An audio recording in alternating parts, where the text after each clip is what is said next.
welcome to the Storyboard special. I'm Shabani Gharat.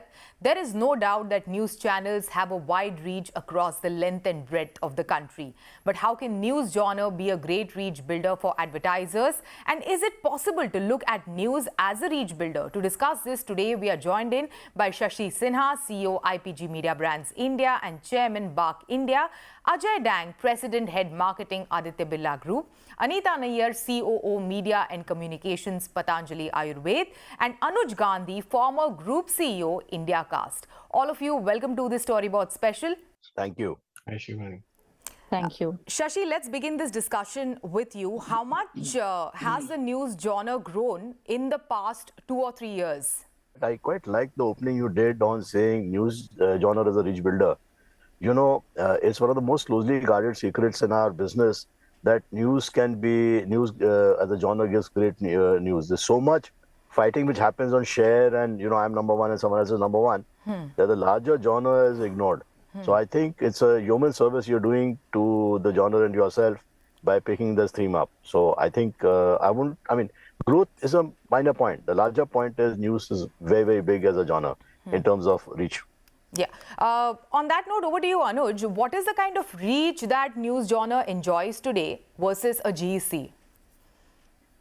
So I think that we are actually going to compare apple and oranges if we start comparing news to GEC.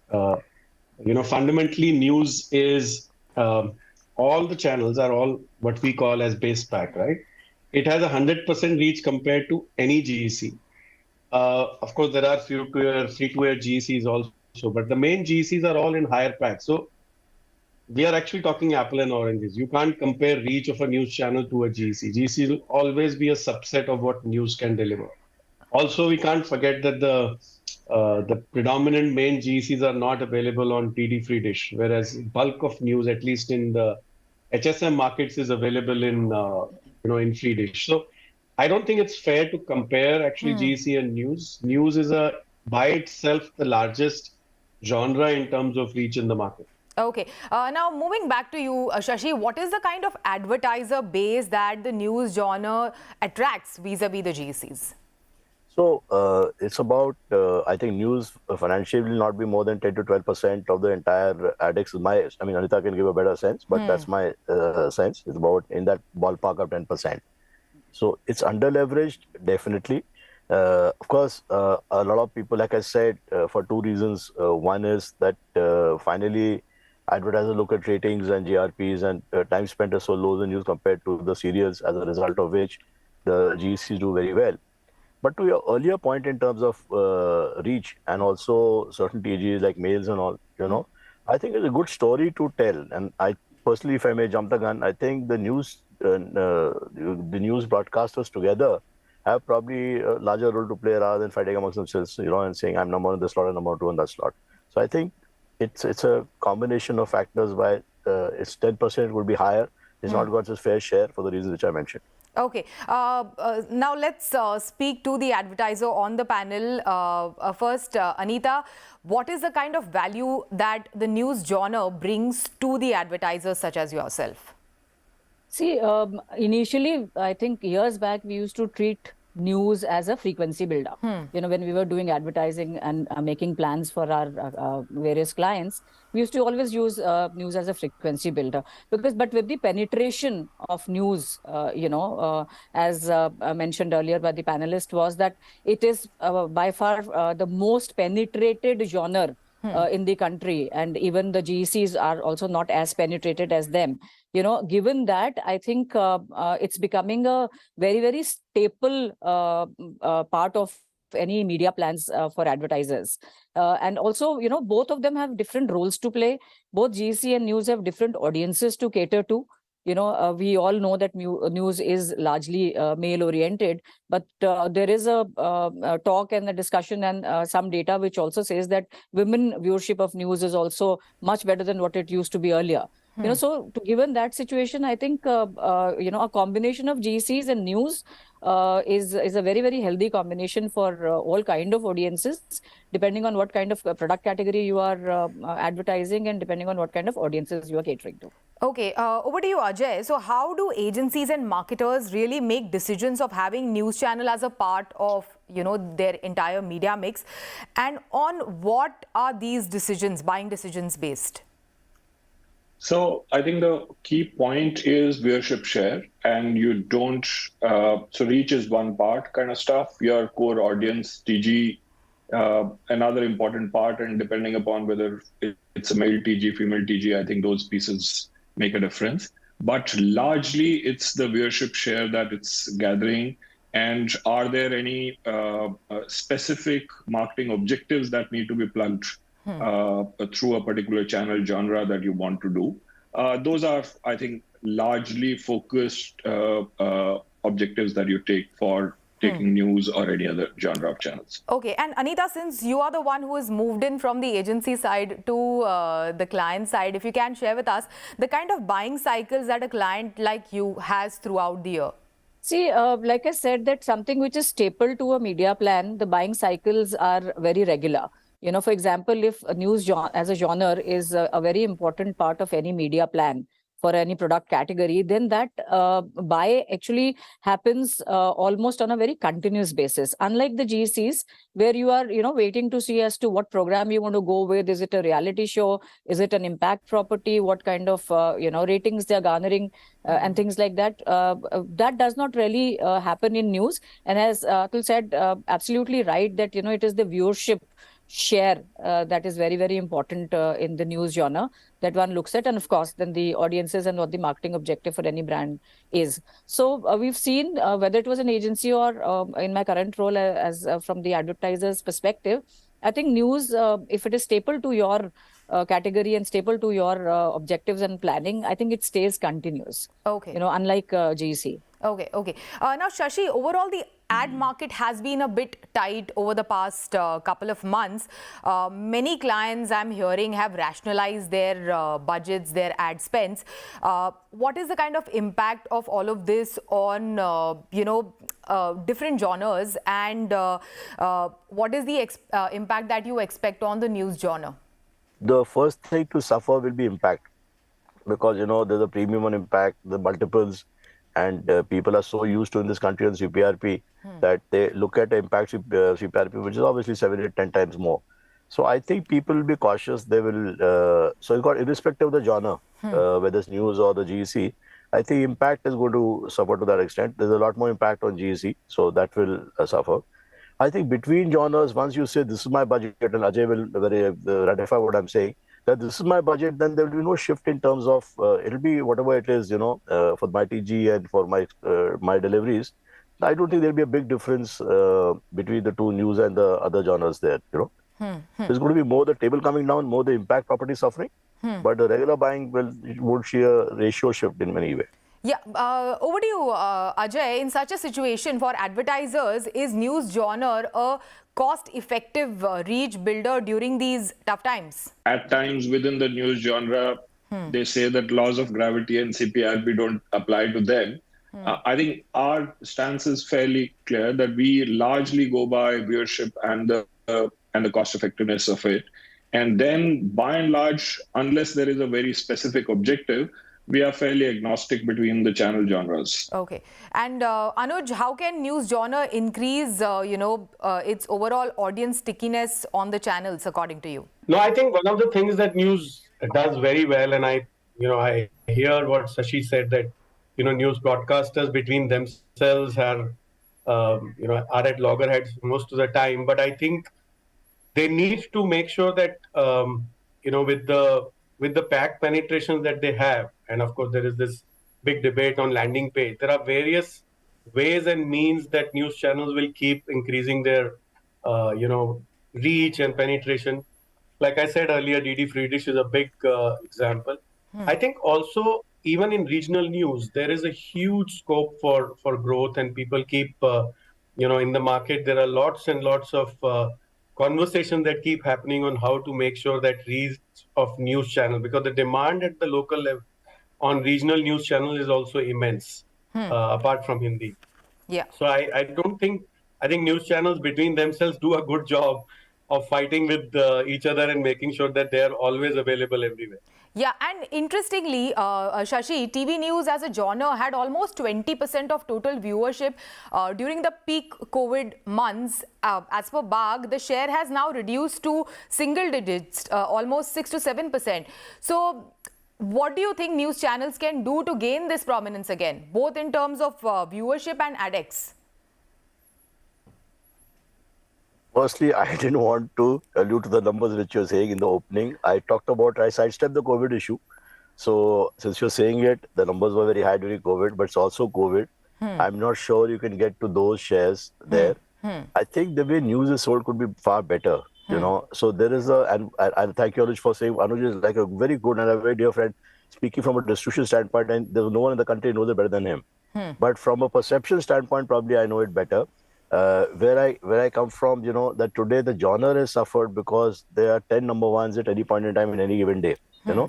So the credibility of the genre suffers. So, and I said this somewhere else, that if you come collectively as an industry, you know, you may compete by day, but you collaborate by night, as a line which I've used earlier, and you know, it'll make a world of a difference. There are many things you can do together in terms of promoting the news genre rather than fighting with each other, saying I'm number one. You know, it's a bit of a vanity issue for some of the editorial side, pardon my saying so. And I think it'll grow the business dramatically. So rather than getting into this comparison with GEC and going back to COVID days, but if you collaborate in many issues, you know, you'll see how to sell the genre better. Today, every planner, and it's hardwired into the DNA of Anita and you know, everyone else, that listen, we will go by share. News is finally bought on share. You know, it's hardwired in my DNA. None of us look at it. You know what you said, open by reach building by itself. We never see it that way. I mean, there are various ways of doing it. If they come together, it's not about I'm number one today and someone else is number one on Thursday afternoon or something, you know. So yeah, and that has been typically used as a marketing strategy to be or portray themselves as number one by many channels. But Anita, over to you. When it comes to marketing of news channels and the content we produce, do you think we as an industry can do a better job than this?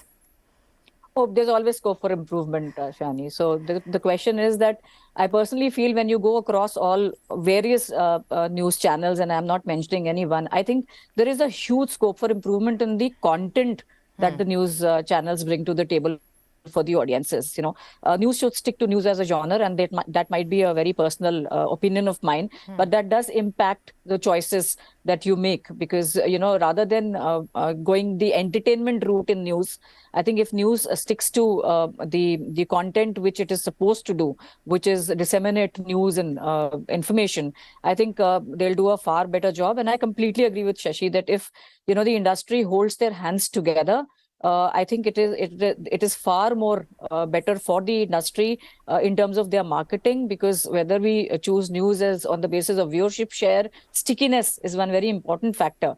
You know, on the news channels, because news as a genre is also flirtatious for audiences. You know, people do shift from one news channel to the other to figure out what is the kind of news, and that's where content plays a huge role. So there are audiences who say that, you know, oh, I only stick to a channel, a news channel, because that is my favorite. That person or that audience might be finding something really good in the content, or you know, instead of saying really good, a content that resonates with that person. So I think there is huge scope for improvement, like in any other field, I guess.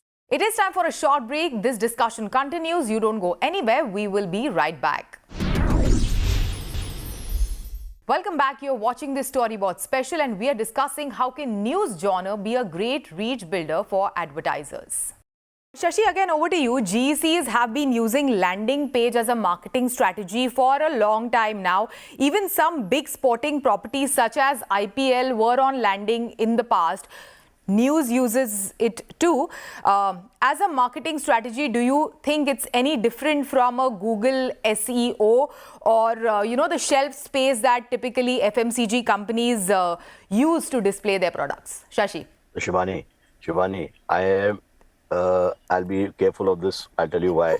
So while you introduce me, if you ask me to want to answer as CEO IPG brands, I have a point of view. But you also added the chairman BAG position, which unfortunately is a tricky one on landing page. So I'll give you my perspective from a BAG CEO, so that, you know, rather than being quoted wrong, I'll say it from the BAG way. I think landing page is an ecosystem, is an industry issue. It's got nothing to do with BAG. Yeah. So as Anuj will say, almost you could talk of GC, but if you see a lot of news guys, They may not have done it nationally. They have done it in pockets, in markets or whatever. Anuj, am I right in what I'm saying? A lot of them. Yeah, In fact, some of them absolutely. are screaming loudly about landing pages. I think this is a call which the entire ecosystem. The beauty of BARC, while BARC gets blamed for this, and I want to tell you a story here. So, which I've repeated, but that's maybe repetition for some of you. But when BARC was told by the government to look at landing pages, at that point in time, BARC had gone to the stakeholders with two options. One was to knock off the entire session, and the second was to do the algorithm which they do now.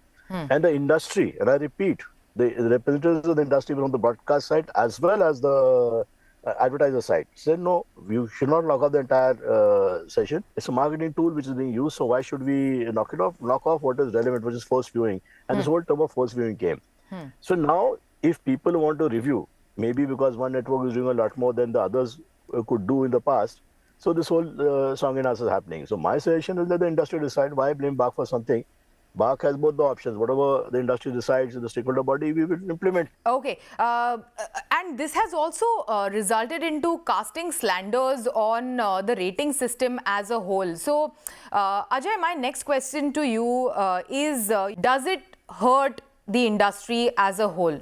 What is your point of view as a client? So the classical consumer behavior is when there is too much confusion, you freeze kind of stuff, right?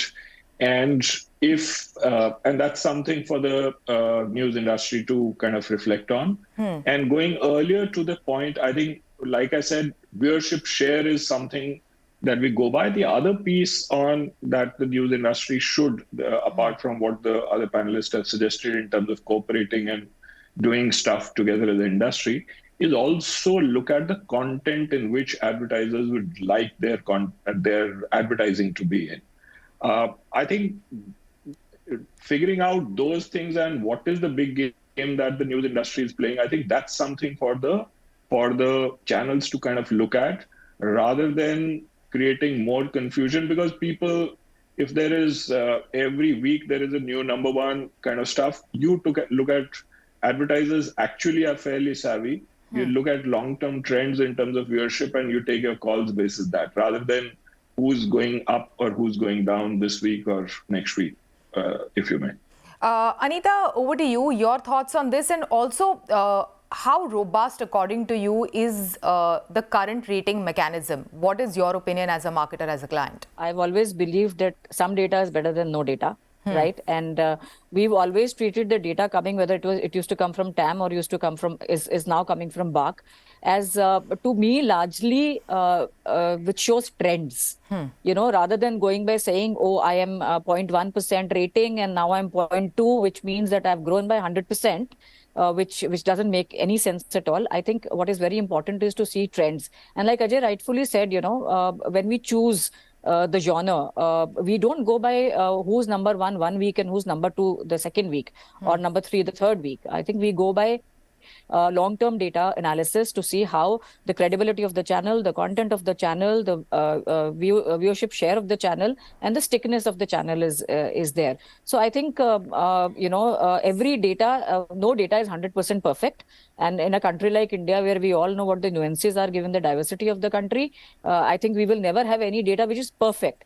But to my mind, where we are putting crores and billions of dollars behind advertising, I think it is always good to have some data rather than no data. So we believe in the credibility of the data system that is there as advertisers and actually go by them. But I think largely we should look at more of trends rather than going by 1%, 2%, 10%, 5%, is my opinion on the system. Wasn't that the whole logic behind the new BARC ratings, Shashi? To look at trends over the past few weeks? So let me explain that this is the point I made of collaboration amongst news guys. You see, BARC, I'm just adding a flavor to what Ajay and Anita said. And BARC was, unfortunately, I was there right from the beginning, so in different capacities. So, there were at a national level, error level of, for statistics news, understand this, there's a 95% confidence, 30% error level is allowed, which is what basically look at trends. Now, the problem is news is a genre because it's shrunk and it's only 10%, As a genre, you can get a trend line. Now, our fellows, our friends start slicing and dicing the data. Not only they slice it and dice it on a daily basis, they also slice and dice it by markets. So, Bombay, I'm number one, or whatever, Coimbatore, I'm number two, or whatever. So, the slicing and dicing is, you're looking at it's all wrong data because it's not stable data. And I think, therefore, the larger point being made by both Ajay and Anita, bang on, that you need to look at trend line, because statistics doesn't allow that. It's not viable. You cannot have a system now. Tomorrow, the government will say go to RPD, and as and when happens, because RPD has other challenges of data fusion and stuff like that. But so definitely, if someone understands statistics, which I'm sure all of them do, a lot of these news guys themselves understand stats very well, but don't look at logic. They look at what suits them fine to go that path, which is what the crux of the problem is. Okay, my final question is to all of you, so we can answer it one by one. What are the areas of improvement for the news genre as a whole, and what can be done together as an industry so that the entire ecosystem thrives better? First, let's hear you, Anuj. I think one of the first things that we have to stop looking at news in isolation of only broadcast. I think the way the growth of digital, and for each of the brands in news, they're all available on digital. So I think, just from a reach perspective and how to grow the whole genre, one of the things is how do the sales happen in news channel needs to change, and probably a combination of digital and broadcast needs to become real. A real 360 kind of sales thing needs to change from news channel, and it'll become a lot more homogeneous for them as well, and for advertisers, because a lot more numbers are now coming, and linear ecosystem has its own challenges. In the last few quarters, there have been really stressful numbers from linear coming, where the overall universe is kind of not growing and probably falling a little bit. So it's better that we combine digital and this thing. I mean, if you go to somebody like a YouTube, news genre is right up there in the top 3 or 4 consumption patterns. So I think one of the things that news need to do is seriously look at how it is sold and how can you combine broadcast and digital together. Okay, so not just look at it from a broadcast perspective and how it can be sold better. Over to you, Anita, your thoughts?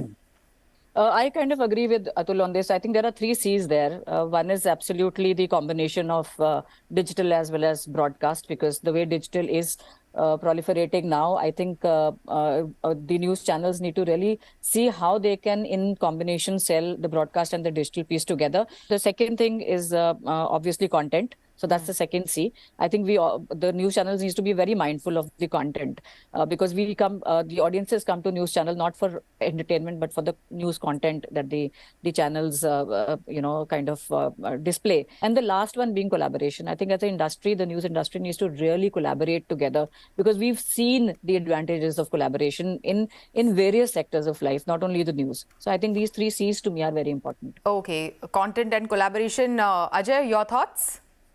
So the only thing that I disagree with Anita is that from the content point of view, I think, as somebody very famous said, that medium is the message and TV is entertainment. One way or the other, I think the entire ecosystem is gravitating towards that, only because they are conforming to the scale, scope, and mold of the medium itself. So that personal piece aside, but I think there are huge strengths that news brings as a genre per se, in terms of, and it has huge nuances which are underutilized. So rather than look at themselves as trying to cut the same pie into smaller and smaller pieces, and I think create more confusion I think there needs to be some call in terms of collaborating and thinking both in terms of how content will be moderated, and second thing is how selling can be done and how propositions across both digital and TV can be put together for advertisers, so that it becomes a very genuine value proposition for advertisers. Okay, final words, Shashi, what can be done so that this entire industry thrives together? So I talked about collaboration. I will not repeat. I've been saying it, but I want to pick up what Anuj said. I think that's a good opportunity, on TV plus digital for news. And I may add my 2 bit that on measurement, as Anuj called out, the news guys will gain hell of a lot. Let me also say this to you on record that BARC had thought of digital measurement, and unfortunately now the technology issue is always stakeholder management, which comes as a block. Some of the stakeholders didn't agree. So I think if TV plus digital is sold together and is also rated together, if you can start rating it together, the ecosystem will gain handsomely. Okay, but can digital and broadcast be measured together? Are we equipped with that? Easily. That's what I said. We were ready 4 years back. We paid 10 crores to Nielsen. We lost the money because it was not a technology issue. It was stakeholder management. Anuj is smiling. He knows exactly. Anuj and me on the same tech com. We saw it. We spent a lot of quality time together. So, of course, that time was SDKs. Now there's new technology because of the privacy world. But it's very easy. It's not easy, but it's not difficult. It's a stakeholder. Anuj knows exactly who spotted it. And he knows also where those guys went. Finally, they went to the digital side and said, now let's do measurements. So it's all stakeholder management, nothing else. Okay. You can't be more aggressive and more direct than me on this. Okay. All right, Shashi, Ajay, Anuj and Anita, thank you so much. Thanks for joining us today and sharing your insights on this topic. Thank you. Okay, take care, guys. Thank you. Thank you. With that, it's a wrap on this Storyboard special. Goodbye.